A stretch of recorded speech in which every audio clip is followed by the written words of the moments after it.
For some of the excitement down there on the ground, let's get live to Juan Fernandez. Juan. Well, Mike, this is one of the hottest parties in town, and it's been going on all night. Take a look over here.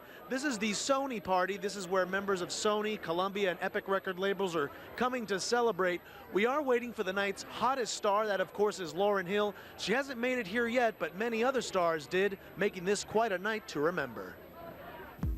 The stars of Sony sizzle at Jimmy's restaurant in Beverly Hills. Gloria Estefan, Celine Dion, Will Smith, Tony Bennett, and many more. Making it by limo, walking a white, not a red carpet, and reflecting on what many are calling the best Grammy broadcast ever. From Spanish to classical music to jazz to Natalie Cole and Luciano Pavarotti and Shania Twain. A hot show. About the Grammy, it was great. There was I didn't really feel like I was going to win tonight. It was contemporary, but this had a lot more quality too. I mean, top, not just something current. They have Pavarotti. The big winner tonight, of course, was Lauryn Hill, but no one was as surprised as the girls of Dixie Chicks. We were totally surprised. We thought Shania Twain had it in the bag, And back out live here again, still waiting for Lauryn Hill to arrive. If you noticed, Will Smith was here by himself. That is because Jada, his wife, had to go home to feed the kids. The party continues here. We will stay here, and we will have more for you, if anything, if Lauryn Hill should arrive. Reporting live in Beverly Hills, I'm Juan Fernandez. Back to you. Even more vulnerable than men. That's why emergency rooms like this one are seeing more and more women come in, not knowing they've just had a heart attack. Juan Fernandez live in Hollywood to tell us about this soggy day. Juan? Well, Jonathan, tonight it wasn't the cold or the wind that was so much trouble, but it was the rain, especially out on the roads.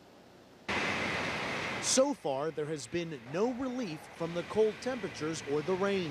And tonight, this latest storm really hit the area hard. On the 110 freeway southbound near the El Segundo off-ramp, one spin-out crash leads to another. An LAPD officer stops to help. Then he too is injured by another car that spins out of control. Apparently driving too fast and sideswipes the patrol car and then hits him with the car along with one of the other occupants of the car that was out of the vehicle. I believe rain had everything to do with it. People just drive too fast, and I believe that's what caused the first collision because they spun out. Traffic here was delayed for hours. In Colton, the rain too was responsible for this one. The driver of this city bus says a semi-truck pulled in front of him, then water sprayed his windshield. He couldn't see. The bus went through a guardrail and down an embankment. About 10 people were taken to the hospital with injuries to their face, arms, and legs. The CHP says on nights like this, there are double the amount of car accidents. And with no end in sight, streets will remain saturated, making them slick and slippery. Well, the rain did claim one life. That was in Oakland, California, where a car lost control and hit a tree. Here, the biggest trouble seems to be up in the northbound 5 that has been shut down due to extremely low snow levels. And as you can see by the look of my jacket here, it is extremely wet, so it continues to rain at this hour. Reporting live in Hollywood, I'm Juan Fernandez, CBS 2 News. It happened this evening in the Mount Olympus area of the Hollywood Hills. Juan Fernandez joins us now live from the scene. Juan? Well, Gretchen, it's not very often people see police cars out here. In fact, this is probably a very safe area. It's patrolled by private security. So what happened here tonight is not only rare, but scary. The nation and the world are also reacting to today's developments. Juan Fernandez continues our report from our control center. Juan? Well, Jonathan, while the discovery of the bodies may end the search, people around the country continue to grieve. In New York, so many flowers have now been added to the makeshift shrine in front of John and Carolyn Kennedy's apartment that trucks were called in today to haul some of them away. We were told the flowers may be taken to an area children's hospital. But it's not only people on the street who are responding to this tragedy. Today, the president shared this memory of the Kennedys' visit to the White House. And we're learning more now about the burial plans for John Kennedy Jr. and his wife Carolyn. As we mentioned, the Pentagon has approved a burial at sea for John at the request of his uncle, Senator Ted Kennedy. Now, this is an honor normally given to people who've served in the military, but Kennedy qualifies nevertheless because of his, quote, notable service, end quote. That refers to his charity work and, of course, his status as the son of a fallen president. Live in the control center, I'm Juan Fernandez, CBS 2 News. Juan, thank you. Well, as you can see by our Army army of unofficial taste testers, Burger King wins hands down. In Hollywood, I'm Juan Fernandez, CBS 2 News.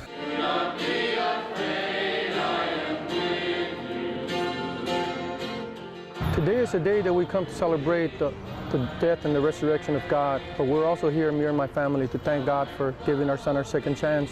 We're blessed to have him. He's our angel. Easter Sunday, 1998. Richard Bautista is 15 years old now, a high school honor roll freshman. Quite a different Richard from the one we saw in September of 1995, when a gangster's stray bullet left him paralyzed. He's come a long way, and he knows it. Before this happened, we used to put sports before church, and God's supposed to be #1 in our lives. I think a lot of us can learn from that. He doesn't give up. He's a fighter, and he gains a lot of endurance through his faith that he carries. And it is Richard's faith in God that has carried him over the most troubled of times. I'm just thanking God for all he's done for me and my family. Everybody sees him as a miracle. You know, he amazes us. He carries us through all this every day. You know, to see him go through all this pain and suffering, and to see him still smile in the wheelchair. And it's those smiles that help Richard's parents hold back the tears. Some of those tears are happy ones, though. After months of therapy, Richard has made many strides. He graduated from junior high school. He faced and forgave the man who almost killed him. He can speak more clearly. He can stand up, and with some help, even walk. He started out slowly and in water, where it was easier. With more therapy and more time and an even stronger will, Richard now has a stronger body. His mother, Ramona, has been videotaping his progress in what she is calling Richard's first steps. I want to walk more for everyone who's helped me through all my struggles and challenges. It's really amazing to see him to take that self-control of taking those steps and not stopping. But with this joy, there is still some sadness. Richard can't play with his friends like he used to. When he looks outside to the field across from his house, he is reminded of dreams he once had of becoming a professional soccer player. His dreams are different now. He has goals in life, and they may not be the same goals, but you know, the Lord has a place for him, you know, in this journey. A journey, Richard says, that with God's help has no end or limitations. And before we get to the controversy, let's have a little fun. Let's bust through the crowd here at the Rose Bowl. These people have been hanging out here since noon, and where else would a group of NSync lookalikes attract this big a crowd? Take a listen.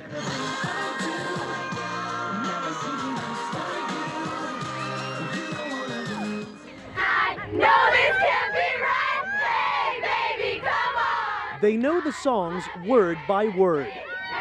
You were there for me. They are the fans of wonder boy band NSync.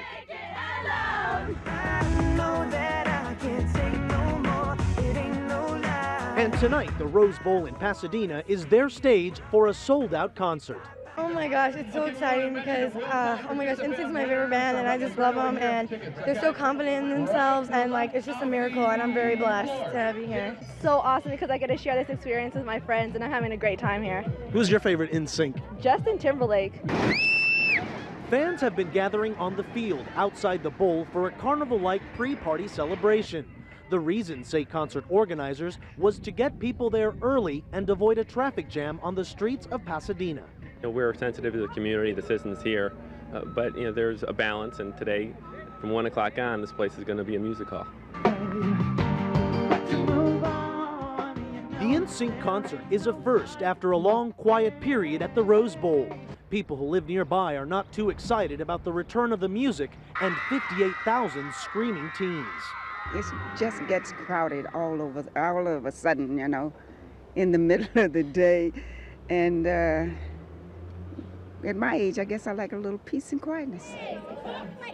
And back out live, back to this impromptu street concert. Part of the deal to have this concert here at the Rose Bowl is that NSYNC has to be off stage by 10:30. And if you take a look around here, if this is how the crowd is reacting to lookalikes, imagine when the real NSYNC takes the stage. It's going to be amazing. We are live at the Rose Bowl. I'm Juan Fernandez. Back to you.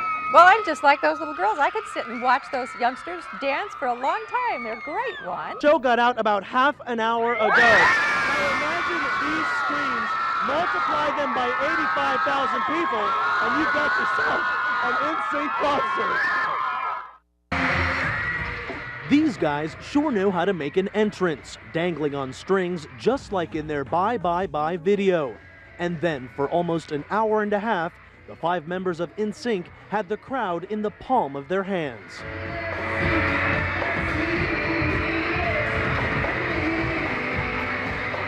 The show is definitely high energy, and fans say worth the price of admission. These guys work hard for their money by doing elaborate choreography and dazzling the crowd with pyrotechnics and all their latest hits.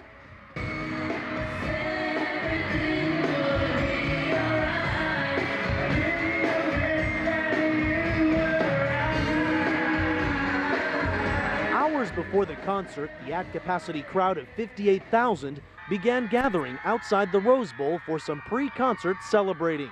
It is there where fans told us why they like NSync.